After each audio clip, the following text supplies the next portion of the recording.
안녕하세요. 예수비전 선교회 안희한 목사입니다. 챗 GPT 때문에 지금 전 세계가 난리가 났죠. 인공지능 AI가 답을 해주는 거예요. 저희에서 이제 학교를 세우려고 하는 중이기 때문에 우리원들이 모여서 강의도 듣고 토론도 하고 기도회도 해요. 근데 이 미래산업일에서 재능 있는 김재방 집사님이 이 챗 GPT를 통해서 어떻게 방언들이 마련이 될 수 있는지 이것을 시범으로 보여줬었거든요.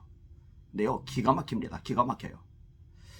심지어 학생들이 어떤 숙제가 내줬을 때 소 논문을 쓸 경우 챗 GPT에게 질문을 던지면은 소 논문도 써줘요.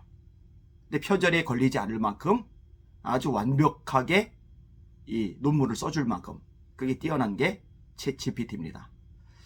그만큼 세상이 급속도로 발전을 해가고 있는 거죠. 근데 문제가 뭐냐면요, 이 첨단의 문명이 하나님을 거스리고 말씀을 깨트리는데도 잘 활용이 되고 있다는 겁니다. 이런 문명이 발달했을 때 하나님을 제하고 인간들끼리 바벨탑을 쌓잖아요. 우리 이름을 걸고 지면에 흩어짐을 면하자.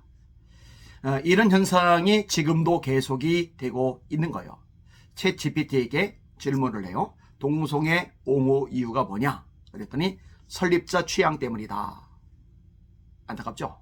그러니까 챗 GPT를 통해서 답변을 받고 의견을 구하는 수많은 청소년들, 청년들이 이렇게 잘못되고 왜곡된 영향을 받을 수가 있다는 거죠. 그만큼 이 세상이 반기독교적으로 흘러가고 있는 거예요.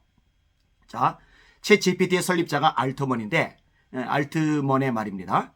17살 때 강단에 서서 커밍아웃을 했다. 그 당시에는 끔찍했지만 지금 내가 커밍아웃 했다는 사실이 기쁘다. 이렇게 말을 해요. 자, 챗 GPT의 동성애에 대해서 물어요. 그랬더니 뭐라고 했느냐? 모든 개인의 성적 취향은 존중되어야 한다. 사회가 계속해서 발전하고 진보함에 따라 동성 결혼과 관련된 태도와 법률이 계속 변화하고 발전할 것으로 예상된다. 이건 발전이 아니죠. 퇴보죠. 하나님의 모양과 형상대로 지음을 받은 사람이 사람답지 않게 흘러가 버리는 거죠. 자, 챗 GPT의 답변입니다.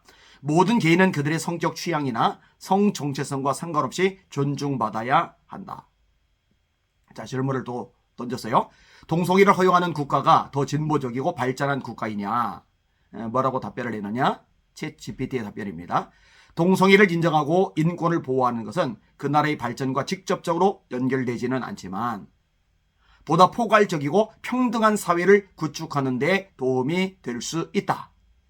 노골적으로 동성애 합법한 나라가 더 발전한 나라다라고 이야기는 하지 않지만 우회적으로 빙 돌려가지고 더 낫다고 이야기하는 거예요. 보다 포괄적이고 평등한 사회를 구축하는 데 도움이 될 수 있다. 이렇게요. 동성 결혼에 대해서 챗 GPT가 대답한 겁니다. 인간의 권리와 자유에 대한 기본적인 존중의 표시이다. 안타깝죠. 이게 점점 영향을 미칠 텐데요. 그죠? 사실은 지금 전방위적이죠. 국가는 법을 가지고 차별금지 법안을 통과를 시켜가지고 동성애를 합법화하고 동성 결혼을 정당화하고 하나님이 창조하신 남자와 여자의 성외에 수많은 성들이 있다고 규정을 해나가고 있죠. 그 다음에 미디어는 미디어 나름대로 얼마나 이런 문화를 확산시키고 있는지 모릅니다. 웹툰 상당수가 동성애 미화 웹툰입니다. 웹소설도 마찬가지입니다. 영화 진즉이 넘어갔죠. 드라마 진즉이 넘어갔죠. 이러다 보니까 영화나 드라마의 영향을 받는 청소년들, 웹툰이나 웹소설의 영향을 받는 청소년들이 동성애에 대해서 긍정적으로 생각하는 거예요. 은연중에 심어져 버린 거예요. 참 걱정이죠.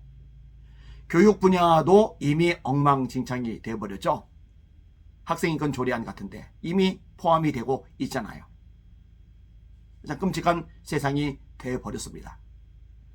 게다가 UN 같은 이 국제기구는요, 이 동성애 법안을 통과시키지 않는 나라에 자꾸 압력을 가하는 거예요. 이 UN이 우리나라 국가인권위원회에 자꾸 압력을 가하고 국가인권위원회는 가뜩이나 동성애 옹호하는 입장에 서서 정책을 만들어내고 그 다음에 자금 지원을 해주고 그리고 교과부나 국방부나 이런 기관에 압력을 가했거든요. 법무부에도 압력을 가했거든요. 그런데 이제는 더 노골화돼 가는 거죠. 왜냐하면 유엔에서 공식적으로 이렇게 말을 했다. 이렇게 요청을 했다. 그 세계 기구의 입장에 우리는 다른 거다. 이렇게 이야기를 해가고 있는 거거든요. 교회들마다 학교도를 세워야 될 이유가 여기에 있어요. 저희도 이제 곧바로 들어가게 될 건데요. 아이들을요, 이렇게 잘못되고 왜곡된 가치관, 인생관, 세계관, 성적 정체성 이런 것들이 물들도록 내버려 둘 수는 없는 거예요. 이미 공교육에서는 정상적인 교육을 받는 게 어려워진 게 현실이잖아요. 다 알잖아요. 우리에게 자녀들 둔 어린 자녀를 둔 학부모들도 뭐 같은 이야기들을 하더라고요. 그래서 지혜로운 아이 엄마 집사님은요, 어떻게까지 하느냐, 학교에서 배워온 것이 있으면 물어보고 그게 잘못된 경우에 왜 잘못된지를 다시 재교육을 시켜가고 있는 거예요. 근데 그것도 놓치는 수가 있거든요. 그러니까 제대로 신앙교육을, 역사교육을 시킬 필요가 있는 겁니다. 한국교회가 이 일에 전념할 수 있도록 기도해 주시길 바랍니다. 저에게도 매주일마다 한 주도 빠지지 않고 하나님, 교회들마다 학교들을 세우게 하여 주시옵소서. 제대로 신앙교육을 시키게 하여 주시옵소서. 그리고 거기에 세상 학문도 실력을 키우는 거예요. 다니엘처럼, 사드락 메삭 아벳느고처럼 말입니다.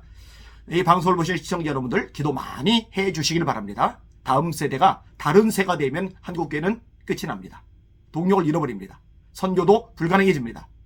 정신 차리고 기도할 때이고 영적 싸움을 치열하게 싸워야 될 때입니다. 함께 기도에 동참해 주시기를 주님의 이름으로 부탁을 드립니다. 날마다 주님 바라보고 주님의 이름으로 전진하며 승리합시다. 할렐루야.